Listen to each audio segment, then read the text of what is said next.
नारोवाल जे शहर ज़फ़रवाल में टुटल रिश्ते जी बहालीअ में नाकामी खां पोइ कावड़ में अची जवाबदार फायरिंग करे अॻूणी घरवारी ससु साली ऐं हुनजी 10 वरियनि जे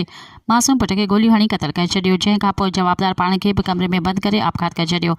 ज़फ़रवाल जे ॾोराहा इलाक़नि मौज़ू खुशहालगढ़ में जवाबदार अकरम उर्फ़ गुड्डू खे मुबैना तौर ते उन्हनि जी पसंदि जी शादी टोड़ाइण ऐं उन्हनि जे माइटनि मथां केस दाख़िल करण जो ॾुख हो, जंहिंजे करे हुन कावड़ में अची अहिड़ो इंतिहाई क़दम कयो। जवाबदार कावड़ में अची अॻूणे साहुरनि जे घर दाख़िल थी अंधाधुंध फायरिंग शुरू करे ॾिनी, जंहिंजे नतीजे में संदसि अॻूणी ससु